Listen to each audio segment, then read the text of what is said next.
है दोस्तों, हार्ट की बीमारियों से पीड़ित पेशेंट अक्सर हमारे पास काम की फिटनेस के लिए आते हैं। अक्सर एम्प्लॉयज़ भी हमारे पास पेशेंट्स को भेजते हैं कि इस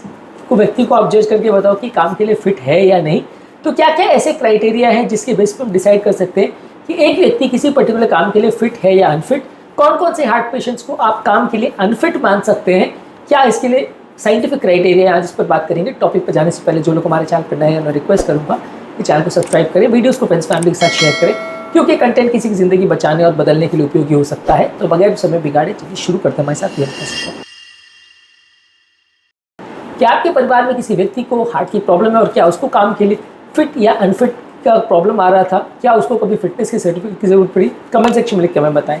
हार्ट पेशेंट्स में अगर रिकरेंट एक्सर्शनल सिम्टम्स यानी चलने फिरने में सांस फूलना, घबराहट होना, बेचैनी होना, पसीना आना, इस तरह के अगर कोई लक्षण है जो कि उसके काम के दौरान होने के चांसेस ज़्यादा है, तो वैसे केस में उसको काम के लिए अनफिट माना जा सकता है। यदि किसी व्यक्ति की फंक्शनल कैपेसिटी बहुत ज़्यादा कम है, यानी हार्ट का पंप फंक्शन बहुत ज़्यादा कम है और फिजिकल एक्सर्शन वो बिना बहुत ज़्यादा एफर्ट के नहीं कर पा रहा है, तो वैसे केस में उसको काम के लिए अनफिट माना जा सकता है।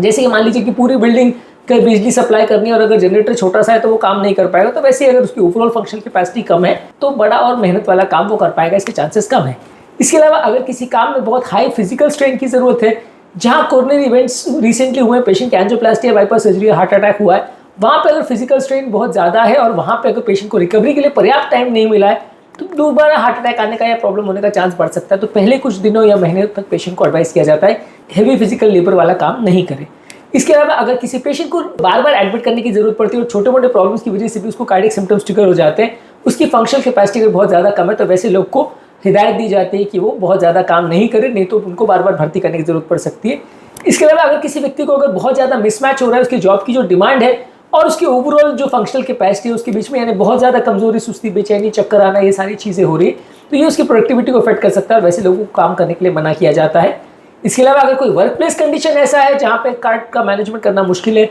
जहाँ पे दवाई लेना मुश्किल है, जहाँ पे रेस्ट ब्रेक नहीं मिलते, जहाँ पे इमरजेंसी बहुत ज़्यादा प्रॉब्लम्स होती है, जहाँ पे इमरजेंसी अगर होती है तो मैनेज करना मुश्किल हो सकता है, स्ट्रेस बहुत ज़्यादा है, मेंटल फिजिकल वर्क ज़्यादा है, वैसे केस में लोगों को फिजिकली अनफिट बोला जाता है। इस तरह के केसेस में अगर कोई ऐसी जगह पे भी काम कर रहा है जहाँ तुरंत मेडिकल केयर नहीं मिल पा सकता, जैसे कि शिप में अगर जा रहा है या प्लेन में जा रहा है कोई व्यक्ति, पायलट वगैरह का काम कर रहा है या शिप में उसका काम है, तो वैसे व्यक्ति को भी कई बार अनफिट बोला जा सकता है। ज़्यादातर इस तरह के केस में जो डिसीजन है पेशेंट के लक्षण, उसकी हार्ट की फंक्शन और जॉब की डिमांड्स पर डिपेंड करता है। क्या डायग्नोसिस है सिर्फ उस पर डिपेंड नहीं करता, पेशेंट की ओवरऑल फंक्शनल कैपेसिटी कितनी है और वो काम कर पाएगा, इसकी कैपेबिलिटी है या नहीं, ये सारी चीज़ें डिसाइड करती है कि व्यक्ति को काम करने के लिए परमिट किया जाएगा कि नहीं।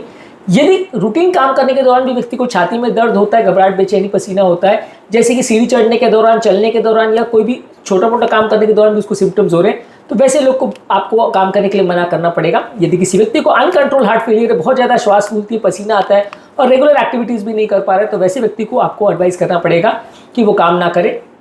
यदि किसी व्यक्ति को बार बार अगर बेहोशी की प्रॉब्लम आ रही है जिसकी वजह से आपको ऐसा लगता है कि वो ड्राइव नहीं कर सकता, मशीन ऑपरेट नहीं कर सकता, पायलट वाला काम नहीं कर सकता, कंस्ट्रक्शन साइट पे या हाइट्स पे काम नहीं कर सकता, तो जिनको बेहोशी का प्रॉब्लम हो सकता है वैसे लोग को आप इस तरह के डेंजरस कामों में मना करते हैं। जिनको अनकंट्रोल अरिथमियाज का प्रॉब्लम है, तो वो उस तरह के लोग को चक्कर आने से या बेहोश होने से प्रॉब्लम हो सकती है, तो उस तरह के हाई रिस्क ऑक्यूपेशंस में उन लोग को मना किया जाता है।